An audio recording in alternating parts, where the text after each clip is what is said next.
जय हिंद दोस्तों, diamond academy Atrauli Azamgarh के यूट्यूब चैनल पर आप सभी का तहे दिल से स्वागत है। दोस्तों आइए आज हम हमारे सौर मंडल के बारे में बताएंगे आप लोगों को।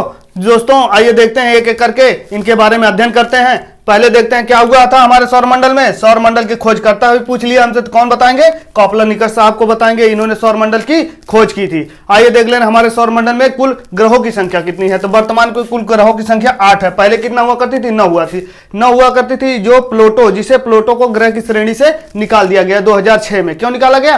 क्योंकि वह दूसरे की कक्षा में जाकर चक्कर लगाने लगता था, इसलिए उसको ग्रहों की संख्या से हटा दिया गया।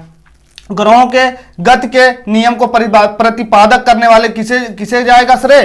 केपलर साहब को श्रेय जाता है। इन्होंने ग्रहों के प्रतिपादक का नियम का जो है किया था, इसलिए हम यहाँ पे इनको याद करेंगे। ठीक है, आइए देखते हैं सबसे बड़ा एवं सबसे भारी ग्रह किसे कहा जाएगा। सबसे बड़ा एवं सबसे भारी ग्रह हमारा बृहस्पति हो जाएगा। ठीक है, ये क्यों? क्योंकि ये हमारे आपके सौर मंडल में जितने 8 ग्रह हैं सबसे उसमें बड़ा है। ठीक है, व्यास में सबसे ज्यादा बड़ा है ये। और इसके पास कुल कितने उपग्रह हैं? इसके पास कुल 79 उपग्रह हैं। यानी कि जैसे उपग्रह किसे कहा जाता है? उपग्रह हमारे आपके पृथ्वी पे क्या है? चंद्रमा है। उसी को इसके पास कुल कितने चंद्रमा है? 79 चंद्रमा है। लेकिन सबसे ज्यादा वर्तमान में किसके पास है? शनि के पास है। शनि के पास कुल चंद्रमा की संख्या यानी उपग्रहों की संख्या कितनी है? 82 है। आइए देखते हैं एक एक करके इनके बारे में भी अध्ययन करते हैं। दूसरा सबसे बड़ा ग्रह किसे कहा जाएगा? शनि को कहा जाएगा। इसे इंग्लिश में सैटर्न भी कहा जाता है दोस्तों। यह क्यों? क्योंकि इसके रिंग वलय वाला भी ग्रह कहा जाता है। क्यों? क्योंकि इसके ग्रह के जैसे ये ग्रह है, इस ग्रह के चारों ओर रिंग है।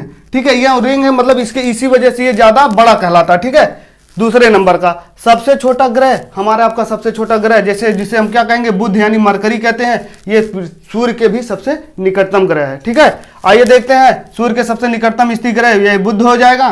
पृथ्वी के सबसे निकटतम स्थित ग्रह जो हो जाएगा शुक्र हो जाएगा, जिसे वीनस भी कहा जाता है। ठीक है, पृथ्वी के सबसे निकटतम तारा कौन हो जाएगा? सूर्य हो जाएगा। हमारे सौर मंडल का सबसे निकटतम तारा अगर पूछेगा तो भी सूर्य हो जाएगा। और हमारे सौर मंडल का दूसरा सबसे निकटतम तारा पूछेगा तो वहां पे हम आप लोगों को बता देना है दोस्तों, क्या हो जाएगा?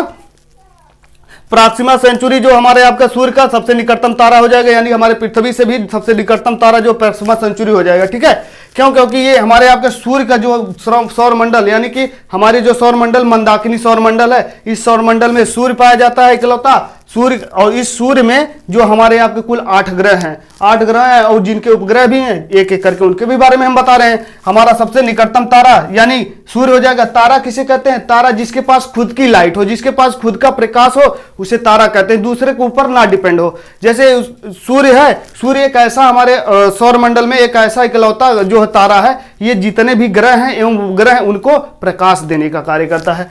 आइए देखते हैं, देखिए यहाँ पे क्या कर रहा है? सूर्य का सबसे निकटतम तारा जो है, सूर्य से दूसरा सबसे निकटतम तारा कौन हो जाएगा? प्रॉक्सिमा सेंचुरी हो जाएगा। इसका प्रकाश पृथ्वी पे अगर पूछ ले आने में कितना समय लगेगा, तो इसका प्रकाश जो है पृथ्वी में आने में लगभग 4.2 साल वर्ष लग जाएंगे। ठीक है, इसको पृथ्वी पर इसका प्रकाश आने, अब सोच लीजिए कितना दूरी पर है ये। ठीक है, आइए देखते हैं सूर्य व पृथ्वी के दूसरे स्थित ग्रह कौन हो जाएगा? सूर्य व पृथ्वी के दूर स्थित सबसे पूरे सूर्य और पृथ्वी से सबसे दूरी पर स्थित मतलब सबसे अंतिम का ग्रह कौन हो जाएगा? वरुण हो जाएगा। 8वें नंबर का यह ग्रह है। ठीक है, यह हमारा देखिए पृथ्वी के पड़ोसी ग्रह, पृथ्वी का पड़ोसी ग्रह कौन कौन हो जाएंगे? शुक्र को कहा जाता है और मंगल को कहा जाता है। जैसे हमारी पृथ्वी यहाँ है तो शुक्र हमारा यहाँ पर है, मंगल यहाँ बीच में हमारी पृथ्वी है। तो इन दोनों को आसपास को क्या कहा जाएगा? पड़ोसी ही तो कहा जाएगा। ये हमारी पृथ्वी हो गया, ये शुक्र हो गया, ये मंगल हो गया। ठीक है, आइए देखते हैं सर्वाधिक चमकीला व गर्म ग्रह। सर्वाधिक चमकीला ग्रह किसे कहा जाता है? सर्वाधिक चमकीला ग्रह हमारा आपका ये हो जाएगा शुक्र हो जाएगा। क्यों? क्योंकि ये इसे क्या भोर एवं सांझ का भी तारा कहा जाता है। क्यों? क्योंकि इसे हम नंगी आंखों से देख सकते हैं। यदि अगर आप लोग देखना चाहते हैं सुबह मॉर्निंग के बेला में, आप लोग जो है भोर में अगर अब सूर्य सनलाइट होने से पहले, ठीक है, सन का प्रकाश निकलने से पहले आप लोग देखना चाहें तो देख सकते हैं। किसको? क्योंकि इसे हम देख सकते हैं, शुक्र को देख सकते हैं। यदि आप लोग बुध को देखना चाहते हैं जब दिन एकदम ढलने वाला हो, मतलब सूर्य एकदम डूबा हो जाए, डूबने लायक हो जाए, तो वहां पे सबसे छोटा तारा दिखाई देगा। सबसे पहले हमें आपको बुध दिखाई देगा। यदि आप लोग शाम के टाइम में देखेंगे मैदान में जाकर तो हमें आपको नंगी आंखों से देखा जा सकता है।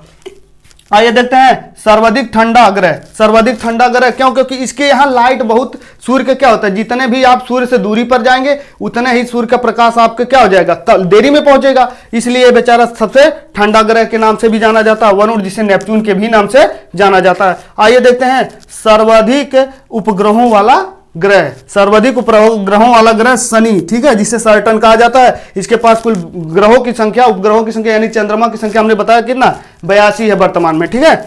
आइए देखते हैं बिना उपग्रहों वाला, जिसके पास एक भी चंद्रमा नहीं है, वो कौन से हमारे आपके पृथ्वी यानी हमारे सौर मंडल पर वो कौन कौन से जो है ग्रह हैं जिनके पास एक भी चंद्रमा नहीं है। तो जिसके पास क्या है, वो बुध हो जाएगा और शुक्र हो जाएगा, यानी कि मरकरी एवं वीनस के पास एक भी चंद्रमा यानी एक भी उपग्रह नहीं है। क्यों नहीं है? क्यों? इसके पहले पास हमारे वैज्ञानिक बताते थे इसके पहले हुआ करता था, लेकिन इसका क्या है, गुरुत्वाकर्षण बल जो होता है, एक दूसरे के गुरुत्वाकर्षण बल के कारण हमारे आपके पृथ्वी पर जितने भी ग्रह हैं और जो है तारा है, ये एक दूसरे को अटैच हैं, ठीक है। ये क्या किया कि इसके जो है ग्रहों के जो ग्रह थे ये क्या हुए थे, इसके पास थे, तो इसने सूर्य जो है इसको अपने अंदर में यानी मिला लिया, कहने के लोग ऐसे कहते हैं। लेकिन आज के डेट में हम आपको साक्ष्य देने का प्रयास करते हैं। हमारा आपका चंद्रमा जो है पृथ्वी का, ये तीसरे नंबर की हमारी आपकी सूर्य से तीसरे नंबर का ग्रह की बात आएगी तो सूर्य के तीसरे नंबर का ग्रह जो हमारा आपका क्या हो जाएगा, पृथ्वी हो जाएगी। इसके पास केवल और केवल एक उपग्रह है जिसे हम आप चंद्रमा के नाम से जानते हैं।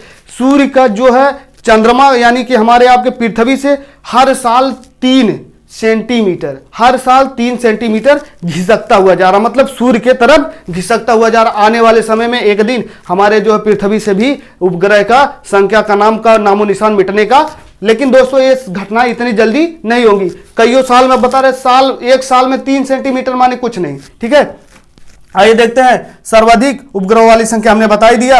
यहाँ पे देखिए बिना उपग्रह वाली संख्या के बारे में हमने चर्चा कर लिया। और देखते हैं लाल व हरा ग्रह किसे कहा जाता है, लाल एवं हरा ग्रह किसे कहा जाता है। लाल ग्रह हम मंगल को कहेंगे एवं तथा हरा ग्रह के नाम से वरुण को जाना जाता है, ठीक है। इसे हम ये भी पूछता है हमसे आपसे क्वेश्चन कि लाल ग्रह किसे कहा जाता है, तो आप मंगल को बताएंगे, और हरा ग्रह किसे कहा जाता है उसे वरुण को बता देंगे, ठीक है। आज नीला तथा पीला तथा नीला ग्रह भी पूछ सकता है। नीला ग्रह हमारी पृथ्वी हो जाएगी, पृथ्वी को हम नीला ग्रह कहेंगे, पीला ग्रह बृहस्पति को कहेंगे, ठीक है।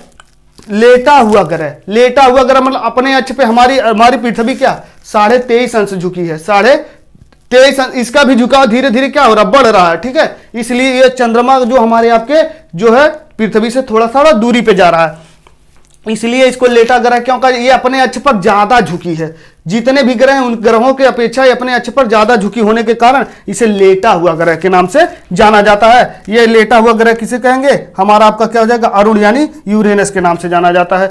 सर्वाधिक गैसों से घिरा हुआ गैस, सर्वाधिक गैसों से घिरा, जितने भी ग्रह हैं सबके पास अपना अपना क्या है, ग्रह है। जैसे हमारे आपके पृथ्वी पर क्या सबसे ज्यादा नाइट्रोजन है, ऑक्सीजन है, ये सब हमारे आपके कार्बन डाइऑक्साइड है। ऐसे करके सभी ग्रहों पर अपना अपना ग्रह गैस है, ठीक है। तो सर्वाधिक गैसों वाला जो है गैसों से घिरा हुआ हमारा आपका अरुण हो जाएगा। और उसके बाद देखिए सबसे कम घनत्व वाला ग्रह, सबसे कम घनत्व वाला ग्रह जो हो जाएगा शनि हो जाएगा, इसके पास घनत्व की संख्या कम है। और आइए देखते हैं पृथ्वी की बहन या सौंदर्य का देवता, पृथ्वी का बहन यानी पृथ्वी का जुड़वा बहन भी कभी कभी कहा जाता है, सौंदर्य का देवता किसे कहा जाता है, शुक्र को कहा जाता है। क्यों? क्योंकि ये हम देखते हैं तो जो हमें देखने में बड़ा अच्छा लगता है, सुबह सुबह या शाम को देखेंगे तो इसकी जो अलग ही प्रकाश होती है, अपने प्रकाश के कारण ही जाना जाता है, इसलिए हमारे आपके ग्रहों में इसे हम सौंदर्य का देवता भी कहते हैं। आइए देखते हैं भोर या सांझ का तारा भी इसे कहा जाता है। हमने बताया ना, आप अगर देखना चाहते हैं भोर या सांझ में देख सकते हैं, दिन डूबने के बाद, ठीक है। सबसे बड़ा उपग्रह कौन हो जाएगा, गैनीमेडे हो जाएगा, गैनीमेडे जो सबसे बड़ा उपग्रह है, सबसे बड़ा उपग्रह हो जाएगा ये हमारा। और सबसे छोटा उपग्रह कौन हो जाएगा, डीमोस हो जाएगा। ये डीमोस जिसको किसका है, मंगल का जो है उपग्रह है। आइए देख ले रहे हैं फोबोस एवं डीमोस जो किसके उपग्रह हैं, ये हमारे आपके मंगल के पास कुल कितने चंद्रमा है, 2 चंद्रमा। यदि आप मंगल पे पहुंच जाते तो मंगल के पास आपको क्या है, जैसे हमारे यहाँ पृथ्वी पर 1 चांद दिखाई देता है, मंगल पे जाएंगे तो 2 चांद दिखाई देगा। आइए देखते हैं कुछ इसी तरह से शनि का सबसे बड़ा उपग्रह कौन सा हो जाएगा। शनि का अगर सबसे बड़ा उपग्रह पूछेगा तो टाइटन हो जाएगा। शनि का सबसे बड़ा उपग्रह टाइटन हो जाएगा। अस्पष्ट वलय या रिंग युक्त ग्रह किसे कहा जाता है, अस्पष्ट वलय या रिंग युक्त ग्रह, देखो हम रिंग युक्त भी पूछ लेता है तो हमारा शनि हो जाएगा, ठीक है। शनि के रिंग की खोज करता कौन है? शनि के रिंग की खोज कौन किया था? गैलीलियो साहब ने किया था। इन्होंने दूरबीन का खोज किया था सबसे पहले, इसलिए इन्होंने अपने दूरबीन से जो है सबसे पहले ग्रहों को देखा था। और सबसे पहले अगर पूछ लीजिएगा ग्रहों में अगर पूछ लेगा तो सबसे पहले जो ये गैलीलियो साहब किस ग्रह को देखे थे? तो सबसे पहले हमारा आपका बृहस्पति को इन्होंने देखा था। ठीक है, अपने दूरबीन से सबसे पहले इन्होंने जब खोजा था तो पहले बृहस्पति को देखा था। लेकिन इन्होंने कहा कि फिर कुछ इन्हें दिखाई दिया, कुछ अलग तरह के, कुछ ग्रह तो एक ही जैसे दिख रहे थे, इन्हें कौन? शनि एक अलग तरह के दिखाई, मतलब रिंग, जैसे हमारे उंगलियों में कोई रिंग पहना दे तो उसी को कहते हैं रिंग वाले। तो इन्होंने देखा कि ये अलग तरीके से, तो इसका नाम वहीं पर देखो, इन्होंने नाम तो नहीं करण किया था दोस्तों, लेकिन इन्होंने बताया एक हमारे पृथ्वी पर, हमारे सौरमंडल में एक ऐसा ग्रह है जिसके पास रिंग भी है। ठीक है, सूर्य की ऊर्जा का स्रोत किसे कहा जाता है? सूर्य की ऊर्जा का स्रोत जो है नाभिकीय संलयन होता है। जैसे हमारा आपका परमाणु बम आज के डेट में हाइड्रोजन बम है, उसमें नाभिकीय संलयन होता है। यदि हम आपको ईंधन, यानी अगर पृथ्वी पर यदि प्रकाश को अगर दूसरा सूर्य अगर रखना चाहते हैं या दूसरा सूर्य बनाना चाहते हैं, तो ये क्या होता है कि हम उसके क्या नाभिकीय संलयन करा दें। नाभिकीय संलयन से क्या हो जाएगा? प्रकाश का जो है कभी उसमें ऊष्मा खत्म नहीं होगी, बार बार नाभिकीय संलयन होगा, जिसके कारण प्रकाश की जो है उसकी जो है बरकरार बना रहेगा, प्रकाश सदियों तक ये चलता रहेगा। आइए देख लेना सूर्य का संगठक कौन है? सूर्य का संगठक कौन हो जाएगा? देखो, हाइड्रोजन सबसे ज्यादा पाया जाएगा और हीलियम। हाइड्रोजन और हीलियम के ही कारण सूर्य में नाभिकीय संलयन होता है। ठीक है, आइए देख लें सूर्य की बाहतम जो है, सूर्य की सतह का तापमान कितना? सतह का मतलब क्या होता है? जैसे अंदर बाहर होता है, जैसे हमारा सन है, जैसे हमारा सूर्य है, इसके बाहर का जो, ये बाहर का टेम्परेचर पूछ रहा है। ठीक है, बाहर का जो टेम्परेचर जो कितना हो जाएगा? 6000 सेल्सियस डिग्री हो जाएगा। ठीक है, 6000 सेल्सियस डिग्री में इसका बाहरी तापमान है। इसके जो है बाहरी तापमान को हम लोग जानते हैं, देख ले सूर्य की बाहतम परत को क्या कहा जाता है? जो बाहरी वाली परत है, जो उसकी सूर्य की जो बाहरी वाली परत है, उसको क्या जाता है? क्रीटर यानी कोरोना के नाम से भी जाना जाता है। सूर्य का दीप्तीयमान का सतह क्या है? सूर्य के दीप्तीयमान का सतह क्या? प्रकाश मंडल है, प्रकाश मंडल है। सबसे चमकीला तारा कौन हो जाएगा? साइरस यानी डॉग स्टार हो जाएगा। साइरस यानी डॉग स्टार हमारे ये सौरमंडल का सबसे चमकीला तारा अगर पूछता है तो क्या हो जाएगा?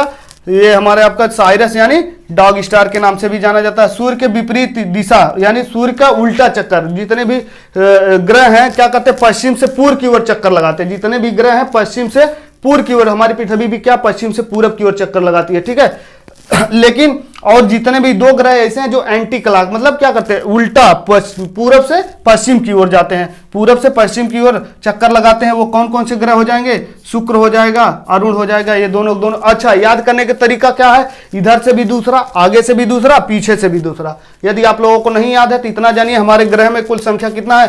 पहले बुध हो जाएगा, फिर उसके बाद शुक्र हो जाएगा, पृथ्वी हो जाएगी, मंगल हो जाएगा, बृहस्पति हो जाएगा, अरुण हो जाएगा, फिर उसके बाद वरुण हो जाएगा। देखिए, इधर से दूसरा नंबर पे, इधर से भी दूसरा नंबर पे हो जाएगा। ठीक है, दोनों क्या है? आगे से दूसरे नंबर पे शुक्र जो एंटी क्लॉक चलता है, और पीछे से दूसरे नंबर का जो अरुण है ये भी एंटी क्लॉक चलता है, यानी कि सूर्य का जो चक्कर उल्टे दिशा में लगाते हैं, मतलब ये उल्टे कार्य करते हैं। ठीक है, आइए देखते हैं कुछ इसी तरह से हमारे आपके ये हो गए।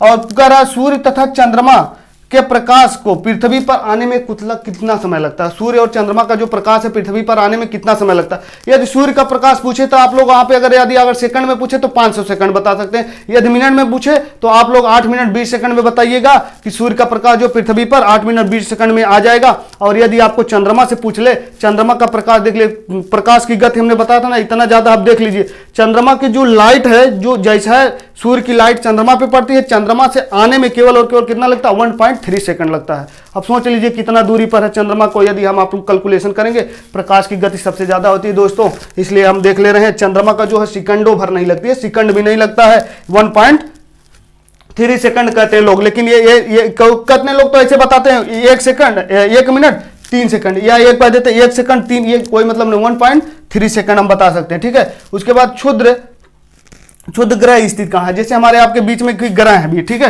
जैसे हमारा आपका ये पृथ्वी हो गई, ये मंगल हो गया, ये हमारा बृहस्पति हो गया। इसमें इसी को जो यहाँ पे क्या छोटे छोटे ग्रह हैं, इनको क्या कहा गया? ये आए दिन हमारे आपके जो है पृथ्वी पर, मंगल पर, ये सब क्या होते हैं, मंगल पर या पृथ्वी पर, इसके इधर जितना शुक्र पर और बुध पर ये आए दिन गिरते रहते हैं। क्यों? क्योंकि एक ग्रेविटी के कारण ये भी सूर्य का चक्कर लगाते हैं, इसलिए इन्हें क्षुद्र ग्रह कहा जाता है। मतलब छोटा ग्रह, बहुत छोटा छोटा, लघु, इनकी संख्या बहुत ज्यादा है दोस्तों, इसलिए ये क्या करते हैं, अपना भी ये सूर्य का चक्कर लगाते हैं। ये दोनों किसके किसके बीच में पाएंगे, मंगल के और बृहस्पति के बीच में पाए जाते हैं। इन्हें हम क्या कहते हैं, क्षुद्र ग्रह कहते हैं। मंगल तथा बृहस्पति के बीच में पाए जाते हैं। ठीक है, आइए देख ले रहे हैं कुछ इसी तरह। चंद्रमा को हमारा हो गया दोस्तों। चंद्रमा देख लीजिए, चंद्रमा को पृथ्वी का परिक्रमा करने में समय कितना लगता है। चंद्रमा को पृथ्वी का परिक्रमा करने में समय कितना लगता है, 27 दिन लगता है और 8 घंटा, लगभग 27 दिन 8 घंटा लगता है। हम लोग कहते हैं ना, कभी कभी देखते हो हमारे आपका जो है जितने भी डाटा या मोबाइल मिलती है, ये चंद्रमा के परिक्रमण काल के मिलती है। जैसे 28 दिन का देते हैं ना, तो कहते हैं चंद्रमा का परिक्रमण काल के, हमारे पृथ्वी पर चंद्रमा को 28 दिन के परिक्रमण काल को 1 महीना गिना जाता है। इसलिए यहाँ पे लोग कहते हैं कि 28 दिन का जो हमारे आपके चंद्रमा के हिसाब से कितना हो जाएगा, 28 दिन के 1 महीना कहा जाता है। ठीक है, पृथ्वी द्वारा सूर्य का परिक्रमा करने में लगाता है समय कितना, पृथ्वी द्वारा सूर्य का परिक्रमा करने में लगता है दोस्तों 365 दिन लगता है और लगभग 6 घंटा। 365 एक साल में पूरे हमारी पृथ्वी जो है कितना चक्कर लगाती है इसका जो है सूर्य का, 365 दिन और 6 घंटा में, यही 6 घंटा करके हर चौथी साल हमारा क्या आ जाता है, लीप ईयर आता है। क्यों? 6 चौको 24, यानी 24 घंटा मिलाकर हमारा एक दिन और रात बनता है। इसलिए क्या हो जाता है, हर चौथी साल हमारा यही जो है फिर कैलकुलेशन क्या हो जाता है, उस दिन हम गिन लेते हैं कि 365 दिन होता है। क्यों? क्योंकि इस 6 घंटा के ओवरलैपिंग के कारण हर चौथी साल कितना आता है, 366 दिन हो जाता है। ठीक है, आइए देखते हैं कुछ इसी तरह। पृथ्वी का एकमात्र उपग्रह कौन है। पृथ्वी का एकमात्र हमने बताया था दोस्तों, हमारा चंद्रमा है। इसके पास भी खुद की लाइट नहीं है, प्रकाश जो है सूर्य से लेता है, सूर्य से लेने के बाद हमारे पृथ्वी पर भेजने का कार्य करता है। बौना ग्रह यानी सबसे छोटा ग्रह किसे कहा जाता है, प्लूटो यानी यम को कहा जाता है। हमने बताया ना, इसी को जो है क्या किया गया था 2006 में, हमने बताया था जब ग्रहों की संख्या